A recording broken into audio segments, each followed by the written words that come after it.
Shalom, salam sejahtera bagi kita sekalian. Selamat berjumpa kembali dalam program Paskal, Pastoral Counseling Alkitab.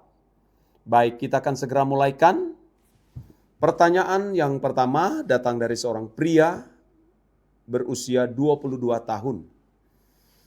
Saya baru lulus kuliah, sekarang lagi cari kerja. Tapi rasanya makin hari makin cemas.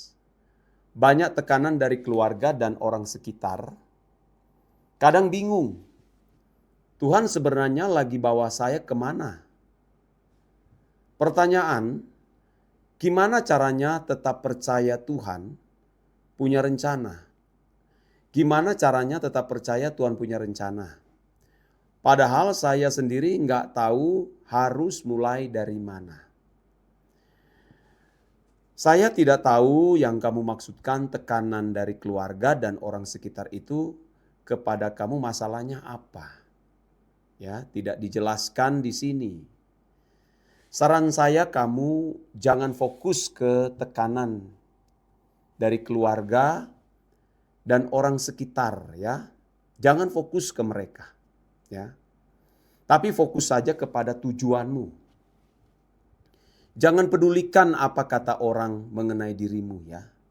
Tetapi perhatikan apa kata Tuhan. Bukan apa kata manusia. Ya.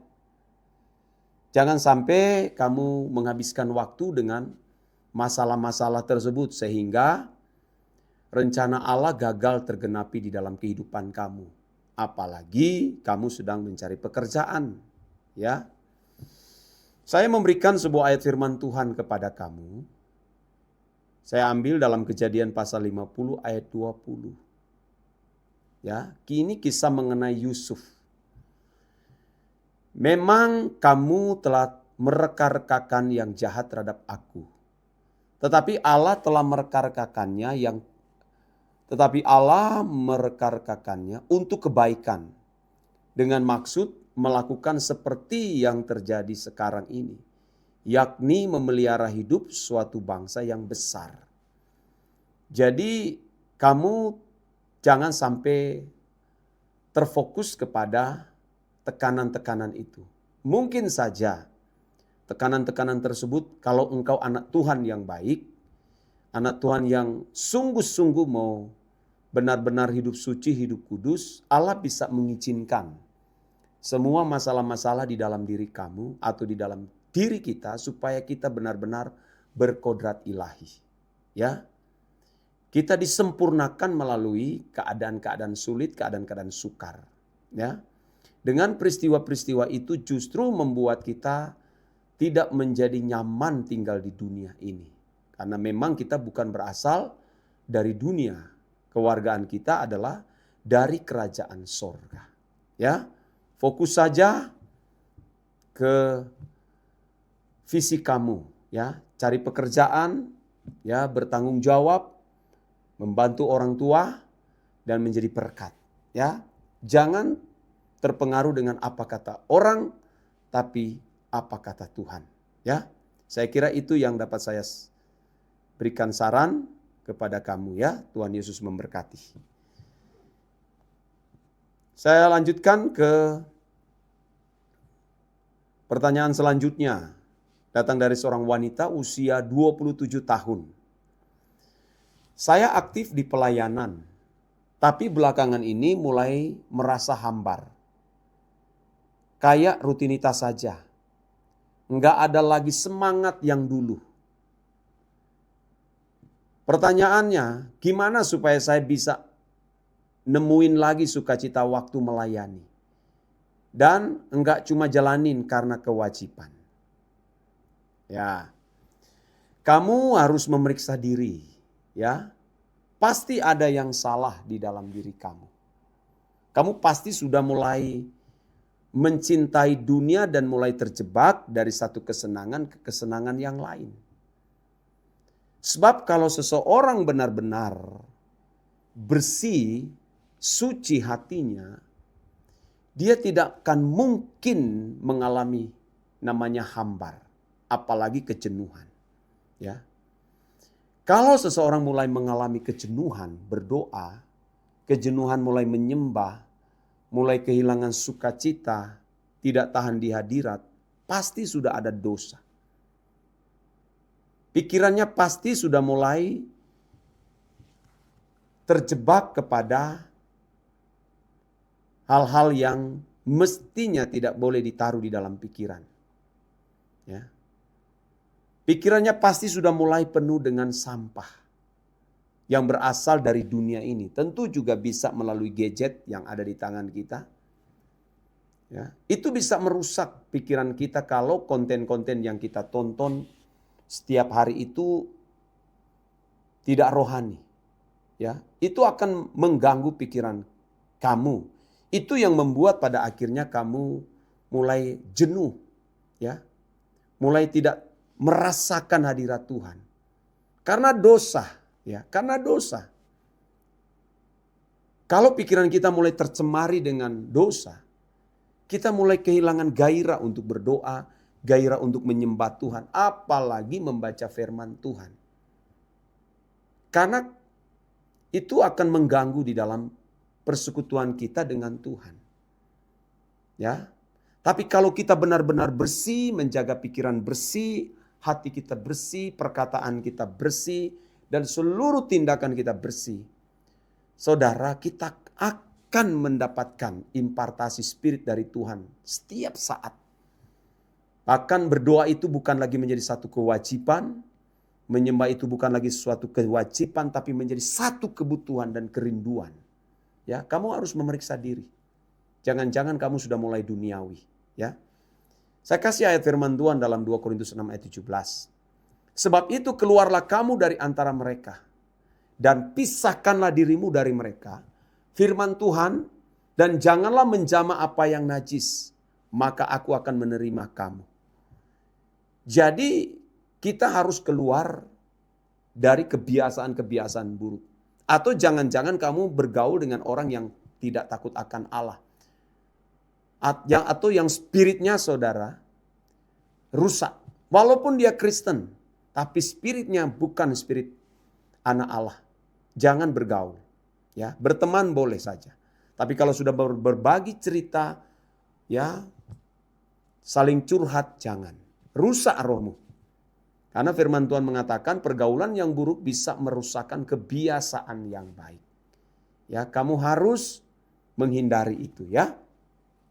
Dan saran yang kedua dari saya adalah kamu ikut doa pagi dengan saya. Ikut doa pagi bersama saya setiap pukul 5 pagi. Waktu Indonesia bagian tengah. Ya, pukul 5. Kalau waktu Jakarta tentu pukul 6.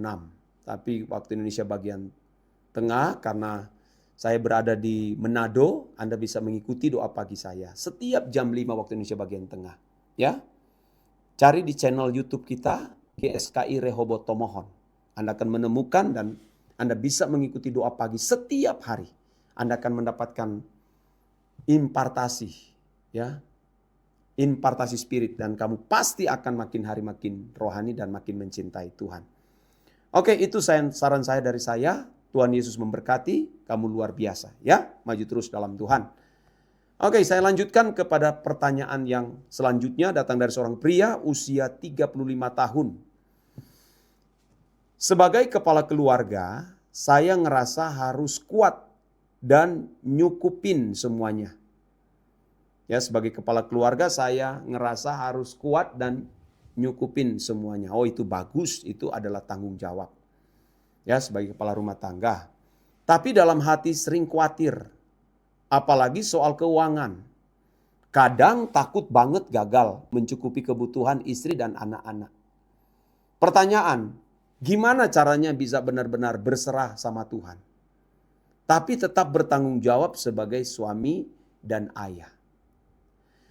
Kamu memikirkan sesuatu yang belum terjadi. Itu dosa. Ya, dosa. Ya, kamu memikirkan sesuatu yang belum tentu terjadi. Kenapa kamu harus memikirkan hal itu yang belum tentu juga terjadi kok? Ya. Tetapi karena kamu memikirkan hal-hal yang belum tentu terjadi, maka iblis menangkap itu. Apalagi kalau sudah keluar dari mulut. Sudah dipercakapkan. Saya tidak mengatakan bahwa iblis itu maha hadir. Jangan-jangan pada waktu kamu mengucapkan kata itu, iblis dengar, lalu dia tangkap kekhawatiranmu itu, ya, dan terjadilah apa yang kamu pikirkan dan yang kamu ucapkan. Nah, ini harus hati-hati. Mestinya jangan kamu khawatir. Ya, kalau kamu hidup suci, menjadi anak Tuhan, menjadi seorang bapak, seorang pria yang takut akan Allah, berjuang hidup suci, memikul pekerjaan Tuhan, ya, tidak mungkin tidak dipelihara oleh Tuhan. Allah kita hidup, dia bukan Allah orang mati. Allah tidak pernah berubah dulu, sekarang, sampai selama-lamanya. Dialah yang awal dan yang akhir. Alfa dan Omega. Tidak pernah berubah. Ya. Kalau putra tunggalnya Tuhan kita Yesus Kristus, nyawanya ditaruh di atas kayu salib, masakan hanya soal makan minum, kamu khawatir. Ya. Jangan kamu khawatir, ya. Kalau kita membaca, saya bacakan ayat firman Tuhan yang terambil dalam Lukas pasal 12, ya. Lukas pasal 12 ayat yang ke-22, ya. Mari saya bacakan. Ini mengenai hal kekhawatiran. Yesus berkata kepada murid-muridnya, "Karena itu aku berkata kepadamu, janganlah khawatir akan hidupmu, akan apa yang hendak kamu makan, dan janganlah khawatir pula akan tubuhmu, akan apa yang hendak kamu pakai. Sebab hidup itu lebih penting daripada makanan dan tubuh itu lebih penting daripada pakaian. Perhatikanlah burung-burung gagak yang tidak menabur dan tidak menuai dan tidak mempunyai gudang atau lumbung. Namun demikian diberi makan oleh Allah. Betapa jauhnya kamu melebihi burung-burung itu. Siapakah di antara kamu yang karena kekhawatirannya dapat menambahkan sehasta pada jalan hidupnya? Jadi kalau kamu tidak sanggup membuat barang yang paling kecil, mengapa kamu khawatir akan hal-hal lain? Perhatikanlah bunga bakung yang tidak memintal dan tidak menenun. Namun aku berkata kepadamu, Salomo dalam segala kemegahannya pun tidak berpakaian seindah salah satu dari bunga itu. Jadi jika rumput di ladang yang hari ini ada dan besok dibuang ke dalam api, demikian didandani Allah. Terlebih lagi kamu, hai orang yang kurang percaya.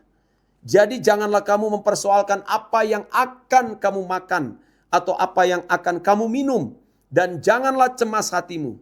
Semua itu dicari bangsa-bangsa di dunia yang tidak mengenal Allah. Akan tetapi Bapamu tahu bahwa kamu memang memerlukan semuanya itu. Tetapi carilah dahulu kerajaan Allah, maka semuanya itu akan ditambahkannya juga kepada kamu. Jadi jangan khawatir, ya. Ya, kalau kamu mau, kamu ikut doa pagi dengan Bapak. Ya, kamu ikut doa pagi saya setiap pukul 5 waktu Indonesia bagian tengah. Ya, kamu akan diimpartasi spirit, ya. Kamu akan mengalami Tuhan, ya, dan akan mengubah cara berpikir kamu melalui firman-firman yang murni. Tuhan memberkati, ya. Itu sebagai saran saya. Maju terus dalam Tuhan Yesus Kristus, ya. Oke, saya melanjutkan pertanyaan selanjutnya, datang dari seorang wanita usia 19 tahun. Wah, kamu masih muda, ya. Belakangan ini saya merasa makin sulit ngobrol sama orang tua. Mereka banyak ngatur dan ngerasa paling tahu yang terbaik buat saya. Padahal saya sudah berdoa untuk rencana ke depannya dan pikirin baik-baik keputusan yang mau saya ambil.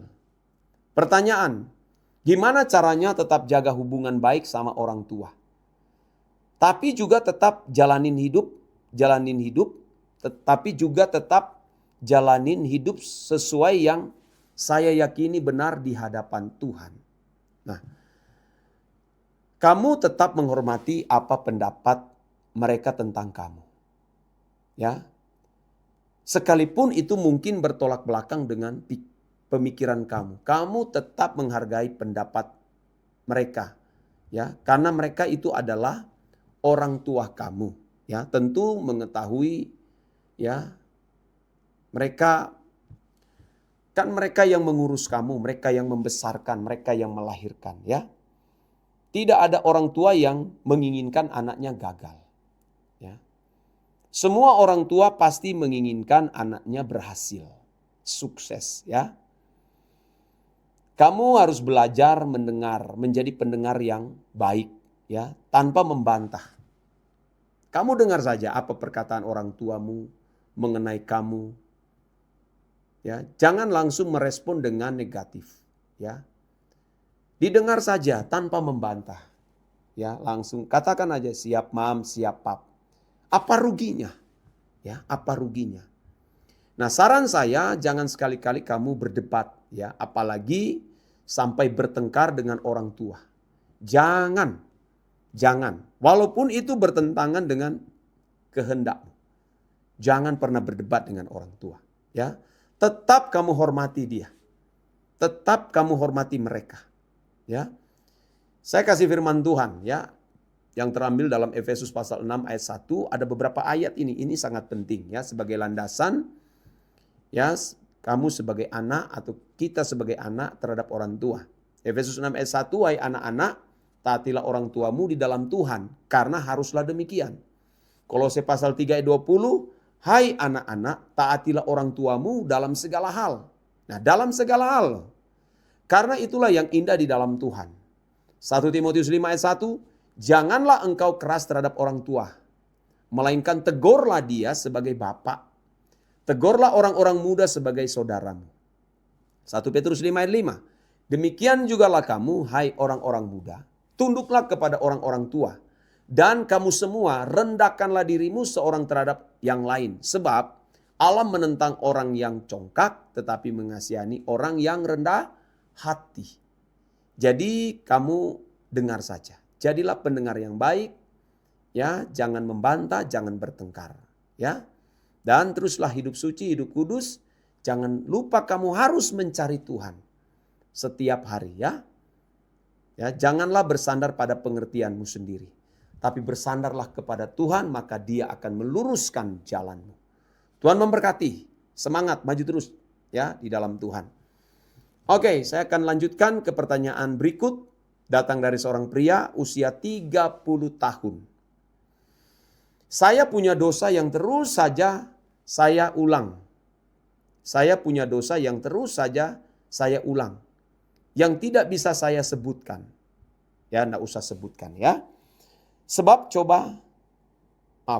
udah coba tobat, udah doa, tapi masih jatuh lagi.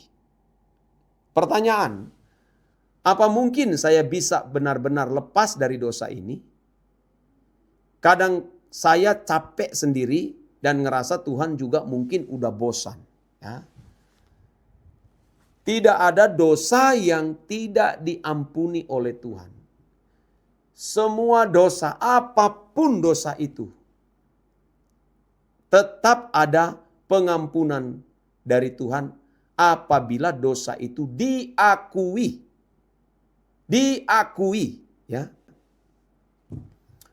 Kan tertulis dalam firman Tuhan, barang siapa mengaku dosa, ya, kepada Tuhan, maka ia adalah setia dan adil akan mengampuni dosa dan menyucikan kita melalui darahnya. Jadi sebesar apapun dosa yang kamu lakukan, tetap ada pengampunan selama itu kamu akui di hadapan Tuhan. Jangan di hadapan manusia. Ya, jangan di hadapan manusia, tapi kamu akui di hadapan Tuhan, ya. Luar biasa, ya. Saya cukup kagum buat kamu, ya. Melihat diri kamu ini sebenarnya ada keseriusan, ya, untuk mencari Tuhan. Untuk mau hidup suci, ya, mau mengasihi Tuhan. Tetapi saya melihat kamu terikat dengan kuasa kegelapan. Ya, saya sarankan kamu cari hamba Tuhan yang bisa dipercayai untuk kamu minta didoakan. Ya, kamu minta didoakan. Carilah hamba Tuhan yang ada di daerah kamu. Saya tidak tahu kamu berada di mana, tapi kamu cari hamba Tuhan yang bisa dipercaya untuk mendoakan kamu, ya. Dan kamu harus memiliki komitmen berani keluar dari cara hidup kamu yang sia-sia. Ya. Jangan bergaul dengan orang yang tidak takut akan Tuhan. Ya. Kamu harus cari komunitas yang cinta Tuhan, yang rohani. Ya, jangan sembarang bergaul, ya. Dan saya juga memberikan saran kepada kamu, milikilah jam doa. Ya, dan baca firman Tuhan, karena itu adalah kekuatan kita. Kalau kamu mau lebih serius lagi, kamu bisa mengikuti doa pagi bersama saya setiap pukul 5 pagi. Ya, waktu Indonesia bagian tengah di channel YouTube GSKI Rehoboth Tomohon. Kamu akan menemukan setiap pukul 5 pagi, ya. Saya kasih ayat firman Tuhan buat kamu yang tertulis dalam 2 Korintus pasal 5 ayat yang ke-20. Ya. Jadi kami ini adalah utusan-utusan Kristus. Seakan-akan Allah menasihati kamu dengan perantaran kami. Dalam nama Kristus kami meminta kepadamu, berilah dirimu didamaikan dengan Allah. Ya, kamu harus berdamai dengan Tuhan. Karena tidak boleh ada dosa. Tidak seorang pun dapat melihat Allah tanpa kekudusan hidup.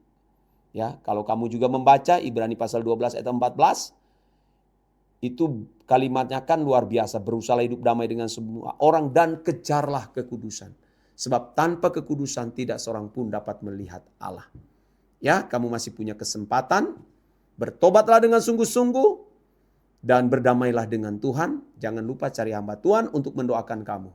Ya, dan bergabunglah di komunitas rohani yang bisa membuat kamu bertumbuh bersama. Tuhan memberkati kamu. Semangat. Dan pertanyaan yang paling terakhir, ya, datang dari seorang wanita usia 24 tahun. Saya sering ngerasa sendiri. Teman sih ada, tapi nggak ada yang benar-benar ngerti atau dukung pertumbuhan rohani saya. Gimana? Pertanyaannya, gimana tetap bisa bertumbuh secara rohani kalau saya nggak punya komunitas atau teman yang sejalan? Memang tidak semua komunitas rohani, ya. Tidak semua komunitas rohani adalah benar-benar rohani. Banyak yang hanya rutinitas. Kelihatan beribadah, kelihatan berkumpul-kumpul dalam satu persekutuan, tetapi sebenarnya banyak yang tidak rohani. Saya memberikan apresiasi kepada kamu, ya, seorang wanita usia 24 tahun. Kamu termasuk wanita muda yang sudah serius mau berurusan dengan Tuhan, ya. Sudah mau serius berurusan dengan kesucian hidup. Masih muda tapi sudah berusaha untuk mengasihi Tuhan. Dan yang lebih hebat dari ini adalah kamu peduli terhadap pertumbuhan rohani. Itu luar biasa, ya. Ya, kamu harus memang benar-benar mencari komunitas yang rohani. Karena komunitas itu penting.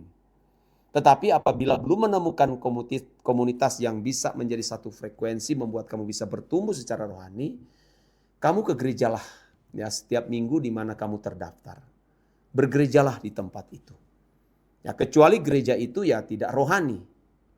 Ya, tidak membuat kamu bertumbuh, ya carilah gereja yang bisa membuat kamu bertumbuh, ya. Jangan ada lagi di gereja yang tidak membuat kamu bertumbuh, ya. Kamu harus malah keluar, harus lari dari tempat itu. Tapi kalau gereja itu bisa membuat kamu bertumbuh, bertahanlah di situ. Sambil kamu menunggu, ya. Tuhan pasti akan mempertemukan dengan kamu komunitas-komunitas yang cinta Tuhan yang rohani, ya. Kamu bisa bergaul dan bertumbuh bersama dengan mereka. Dan juga saya sarankan kepada kamu, ya, milikilah jam doa minimal 30 menit setiap hari. Ya, bersaat teduh dengan Tuhan di ruangan kosong, ya, kamu bersama dengan Tuhan dan membaca Alkitab. Dengarkan khotbah-khotbah yang bagus, yang baik, yang membuat kamu bertumbuh secara rohani, ya, karena tidak semua khotbah yang bisa kita dengar. Karena ada yang khotbah-khotbah yang menyangkut teologi kemakmuran, jangan kamu dengar itu, ya. Tapi khotbah-khotbah yang mengubah pertumbuhan rohani kamu. Ya, dan saya sarankan jika kamu mau, kamu juga bisa ikut doa pagi bersama saya setiap pukul 5, ya, waktu Indonesia bagian tengah di channel YouTube GSKI Rehoboth Tomohon. Ya. Tetap semangat, ya. Dan apa yang saya sampaikan ini kiranya bisa menginspirasi ya, dan bisa membuat kamu makin sungguh-sungguh lagi dengan Tuhan. Tetap semangat, maju terus di dalam Tuhan. Tuhan Yesus memberkati kamu. Ya, demikianlah acara Pastoral Counseling Alkitab. Sampai jumpa di episode selanjutnya. Tuhan Yesus memberkati.